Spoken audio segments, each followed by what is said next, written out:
Good morning, everyone in YouTube land. It's 9:22 a.m. right now, and I'm sitting here in my truck camper, my OBS Chevy Suburban, and I just wanted to talk to you about when I don't have my television in back of the truck. I typically watch movies and TV shows right here on my tablet. Through this that I rigged up, this truck here, this particular year, had a CD player built in right there that was connected to the radio. So I removed the radio and I put in this storage compartment that you buy online, and this little headrest unit, it basically snaps right in there, no problem. So I'm able to put my tablet on there and use that. I can put my phone on there too, but I use my tablet quite regularly in that spot, especially if I'm using Google Maps, because it's a bigger screen. A bigger screen, I can see it better. Also, how I power certain items in my truck camper here, such as my television, when I'm camping, I have it in the back, is typically with this stuff that I have in here. So I went out and bought a Bauer inverter. This is not a promotion. I'm not getting paid by them, and I'm not reviewing this for monetary gain.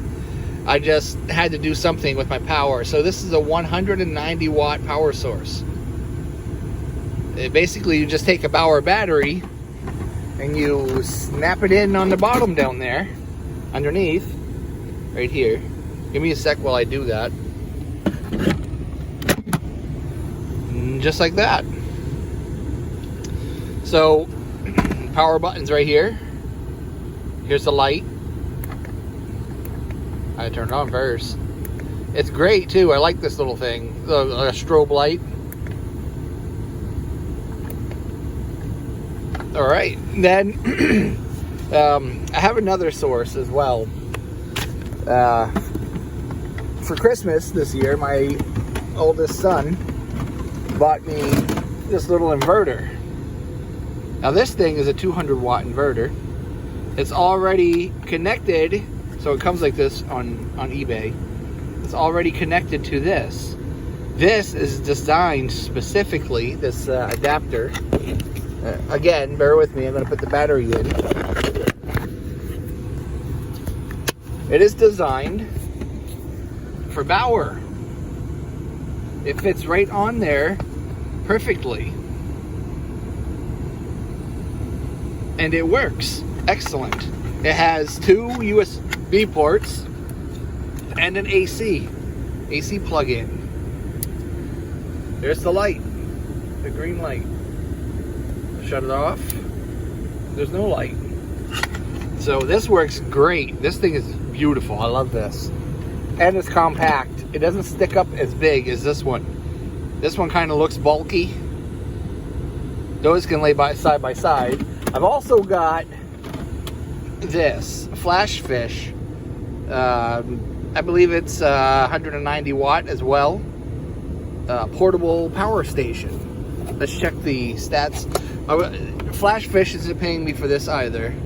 I managed to find some of these items for fairly cheap online. 200 watt pure sine wave right there, which is great. You want the pure sine wave, not the modified. Those are the ones you want to get. It is capable of being charged via solar. I do have a solar panel briefcase, foldable. It's back here. You see it leaning up against my bed. In that box is where I keep my sunshades and various other camping items in that crate right there. I found a bunch of crates at a yard sale, so I went and bought them.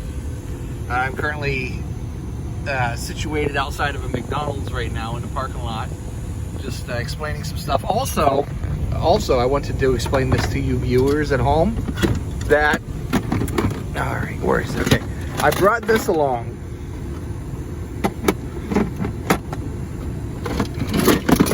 This charges the Bauer batteries, the fast charger.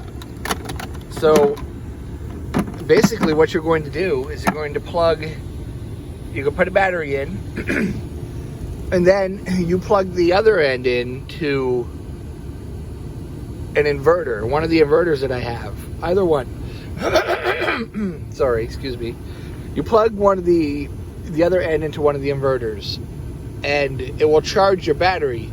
Now, you're always going to have a battery that needs to be charged by using this method, because basically you're using the fast charger to charge the other batteries, but when you charge one battery you take from another battery, so therefore you'll always have one that would need to be charged. But by doing that, you have unlimited power source that you don't have to plug into a wall.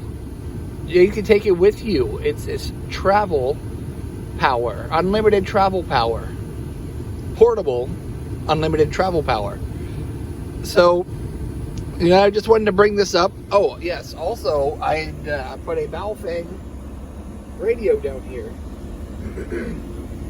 It's hooked into my frequency mode to my CB antenna via this connector here that I bought online. I believe I got it from Amazon.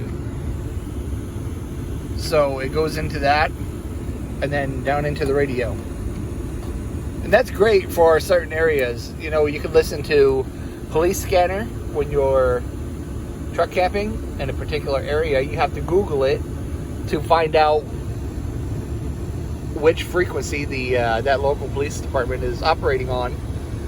And if you're trying to stealth camp, having that on is great for detecting whether or not you've been called in. Whether there's a report of a suspicious vehicle in the area while you're stealth camping, that report could be about you. That phone call could be made in regards to your vehicle and you stealth camping. So I have this radio for that reason, so there's not basically someone knocking on the window and not announcing themselves until you respond. So it's great to have. There's no surprises in that sense, in that regard, when it comes to law enforcement. There's not much I could say about my truck camping, except for the fact that I don't have a heating source right now, a very reliable one. I do have one of those Coleman camp stoves, takes the butane canister. And, I use that to, heat up water for my tea and, cook. I can cook on it too. But I've been doing this camping thing for a little bit now. And one thing I realized up here where it's snowy, there's snow everywhere, and it's freezing, okay, is that those heaters that run off of the butane, those little Coleman camp stoves rather, those things do not work well in the cold. They don't work well in the cold at all. I have to literally run the heater in my truck, warm the truck up, then use the Coleman stove inside the vehicle with the window cracked so I don't fill the vehicle up with, toxic fumes. And I do use my carbon monoxide detector with it. Now, what I don't have for heat. Like, I just, there's certain things that I would like for example, I'm trying to get a hold of one of those Vestas by Instafire. I have reached out to the company. I have heard back, but not in regards to whether or not they'll be sending me one so I can review it for them, and then I would be able to keep it and have a good reliable heating source inside the back of my truck for when I'm camping in it, and I won't have to keep running my truck and burning more fuel and more carbon emissions going up into the atmosphere in that sense. So this is just sort of one of them things where lowering the carbon footprint by having some reliable heating source inside my vehicle to stay warm while I am either stealth camping or just, going to, a camping area and designated camping area and just camping there. So if anyone's watching this and you do have maybe some sort of spare way of heating the inside of a vehicle, perhaps you could send it to me. I will leave my P.O. box address for you to send donations so I can buy something, or perhaps even send me a gift if you have anything extra, anything left over that you're not using, whether it be a higher output power station, so I could run something much more efficiently in here. For example, a space heater. That would work great, but I don't have the power. I don't have an auxiliary battery. I'm only working off of my truck battery right now. So I'm not going to risk a heater that, I can plug in 12 volt to the cigarette lighter port and then drain my truck battery, because that wouldn't be wise. Then I'd be stranded, and what sense is that? What? That doesn't do any good. So, yeah, so, that's pretty much my video for now. I'm trying to brainstorm ways of getting getting some better heating in here. So, if anyone has any ideas, or you have anything you could send, please comment, like, and subscribe. And I'll talk to you again soon. See ya.